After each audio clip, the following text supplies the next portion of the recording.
اپنا ایک واقعہ بیان کرتا ہے.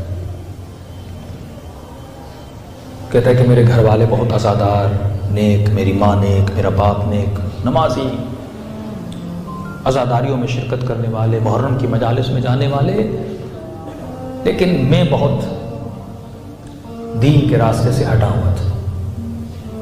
میں نے ایک گھر لیا ہوا تھا جہاں پہ میں اکیلا رہتا تھا اپنے دوستوں کے ساتھ. دنیا کی رنگین زندگی گزارنا، عیاشیاں کرنا، شراب نوشی کرنا، ہر گناہ میں کرتا تھا. کہ محرم کے دن ایام عزا شروع ہوئے تو غالباً شب 7 یا شب 8 تھی. تو میں نے اپنے سب دوستوں کو فون کیا، آؤ آج رات بھی مستی کرتے ہیں. لیکن انہوں نے کہا نہیں، محرم شروع ہو گیا، لہٰذا ہمیں شرم آتی ہے، محرم کے بعد آئیں گے. یہ مینٹلٹیز بھی ہیں بعض لوگوں میں، چند دن احترام کر دیتے ہیں. ہر دوست کو اس نے ڈھکا، کوئی مجھے دوست نہیں ملا. میں کرے راستے سے جا رہا تھا تو ظاہر وہاں ٹیکسیاں راستے پہ جاتی ہیں، مسافر سوار ہوتے ہیں. ایک خاتون راستے پہ رکی ہوئی تھی. اس نے اشارہ کیا کہ آپ آگے کی طرف جاؤ گے. میں نے کہا. میں نے اسے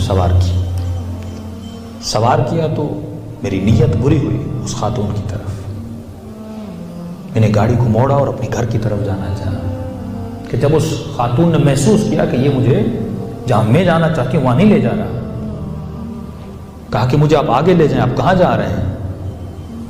اس نے اپنی نیت کا اظہار کیا.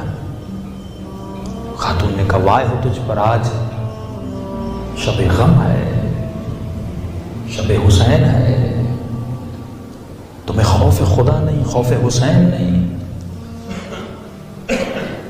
کیا شیعہ نہیں ہو؟ کہا ہوں، لیکن میرا دین پر کوئی نہ اعتبار ہے نہ ایمان ہے. کہ اس کا پورا وجود کانپ رہا تھا. اس نے کہا تم کسی اور کو نہیں مانتے لیکن سیدہ زہرا کو تو مانتے ہو گے نا. میں نے کہا کون ہے زہرا؟ کہ بدبخت زوجہ علی مادر حسنین. کہا تو کیا؟ کہا میں سید زادی ہوں، اسی بیوی کی بیٹی ہوں. تم نے پوری زندگی گناہ کی ہوں گے، آج میری ماں کے صدقے مجھے چھوڑ دے. کہتے پتہ نہیں میرے دل میں ایسا کیا ہوا، جب سیدہ زہرا کا میں نے نام سنا تو وجود میں جیسے دل نرم ہو جاتا ہے انسان کا، میرا دل نرم ہوا.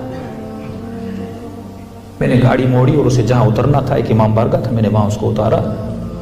گاڑی موڑ کے میں اپنے امام بارگاہ جہاں اس کو اتارا وہیں نزدیک میں میرے ماں باپ کا گھر تھا، کیونکہ یہ الگ رہتا تھا. کہ گھر گیا، گھر میں کوئی نہیں تھا، باپ ماں سارے چلے گئے تھے امام حسین کی مجلس سننے. کہ اتنے میں اپنے گھر کے ہال میں بیٹھا تھا، میں نے ٹی وی کھولا. جیسے ٹی وی کھولا تو لائیو ٹی وی میں کربلا کا منظر دکھایا جا رہا تھا.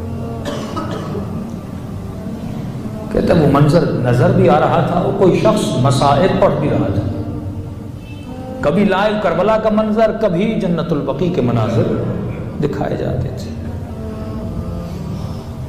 کہ اس نے مسائل پڑھے جناب سیدہ کے، میں نے سنے تو اچانک میں نے رونا شروع کر دیا. کہتا زندگی میں اتنا نہیں رویا تھا جتنا اس رات میں رویا. اور جب بین الحرمین کو دیکھ رہا تھا تو اس میں ایک شخص نے واقعہ بیان کیا کہ اگر کوئی اپنے ماں باپ سے بہترامی کرے اس کی یہ سزا ہوتی ہے. کہتا میرے چھوٹے سے چھوٹا گناہ یہ تھا کہ میں نے اپنی ماں پہ بھی ہاتھ اٹھایا تھا، میں نے اپنے باپ پہ بھی ہاتھ اٹھایا تھا.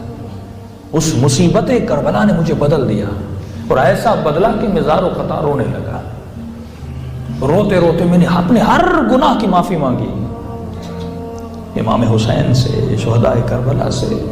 عجیب سا انقلاب تھا میرے دل میں. تو فرمایا اہل بیت کبھی کبھی ان دنوں میں ایک چھوٹی سی چنگاری جلا دیتے ہیں اور اس چنگاری سے یہ پورا وجود تلاطم میں بدل جاتا ہے. اب بہت رویا، بہت رویا، بہت رویا، پوری رات روتا رہا. میرا وجود کانپ رہا تھا روتے روتے کہ میں نے کتنے بڑے گناہ کیے ہیں.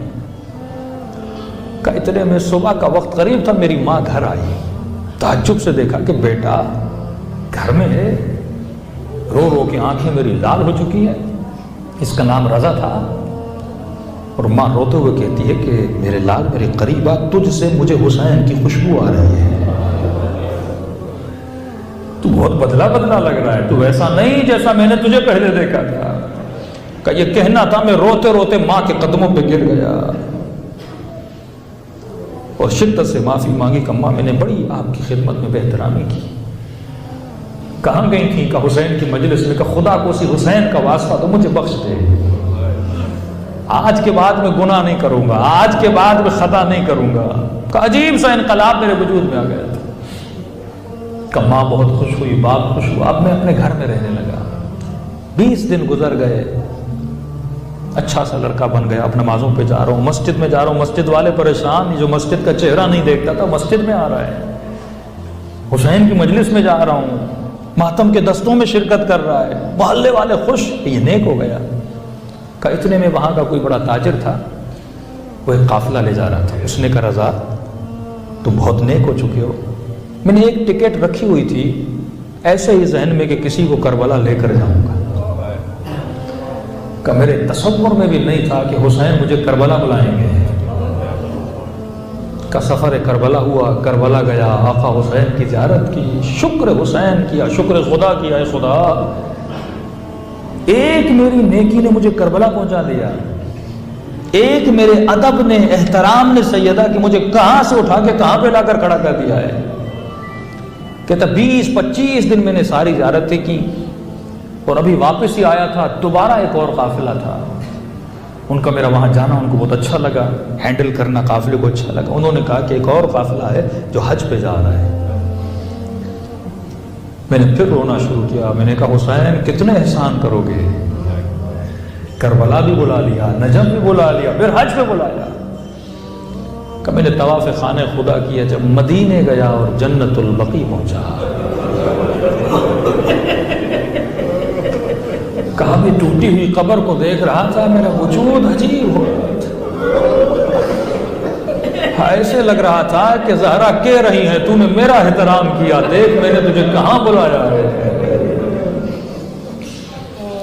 کہتا ہے تو نہیں تھا، دعا کی کہ بی بی اتنا کرم کیا ہے تو آخر دم تک اپنا نوکر بنا کے رکھ،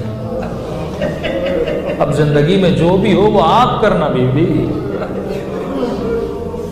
کہتا ہے واپس پلٹ کے آیا، میرے والد کا ایک پرانا دوست تھا، ماں نے کہا بیٹے اب نیک ہو گئے ہو، صالح ہو گئے ہو، کربلا بھی گئے، مدینے بھی گئے، جنت البقیع بھی گئے، جوان ہو، گناہوں سے بچو، شادی کر لو۔ میں نے کہا ماں جہاں آپ شادی کروائیں میں تیار ہوں۔ کہ والد کا پرانا دوست تھا، اس کی بیٹی بہت نیک، صالح، پرہیزگار۔ اس کے باپ نے مجھے ایک دن بلایا کہ رضا اب تو بدل گیا ہے، میں چاہتا ہوں اپنی بیٹی کا رشتہ تمہیں دوں، لیکن مجھے شرمندہ نہ کرنا، میں نے تم پہ اعتبار کیا ہے۔ کہ رشتہ لینے کے لیے اپنی امی کے ساتھ ان کے گھر گیا۔ جیسے گھر رشتہ لینے گئے تو ایران میں رسم میں خواتین چائے لے کر آتی ہیں۔ کہا وہ خاتون جس کا رشتہ لینے گیا تھا وہ چائے کا ٹریل لے کر آئی، بس اس نے جیسے مجھے دیکھا وہ اس ٹریل اس کے ہاتھ سے گر گیا اور وہ بے ہوش ہو کے گر گئی۔ اس کی ماں اس کو اندر لے گئی، ہوش میں آئی، رو رہی ہے، رو کے بس ایک جملہ کہہ رہی ہے یا زہرا یا زہرا یا زہرا۔ میں نے امی کو کہا مسئلہ کیا ہے، کیوں بے ہوش ہو گئی، کیوں رو رہی ہے، کیوں چیخ رہی ہے؟ جب اس کی ماں اندر گئی کہ بیٹی مسئلہ کیا ہوا ہے؟ کہ کچھ ہی دن پہلے میں نے سیدہ کو خواب میں دیکھا، بی بی نے اسی جوان کا فوٹو مجھے دکھایا اور مجھے کہا میری بیٹی یہ بدل گیا ہے، زہرا کی خاطر اسے نہ کہنا۔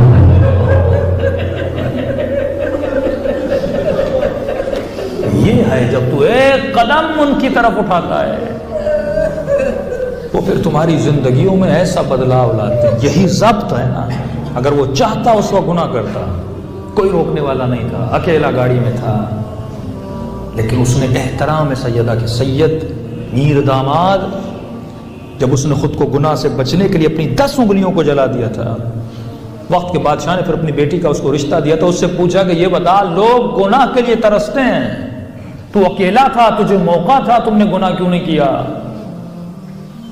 کہ ایک وجہ سے کہ بادشاہ صاحب میں سید ہوں، میں یہ سوچ رہا تھا جب قیامت کے دن میری دادی زہرا آئیں گی،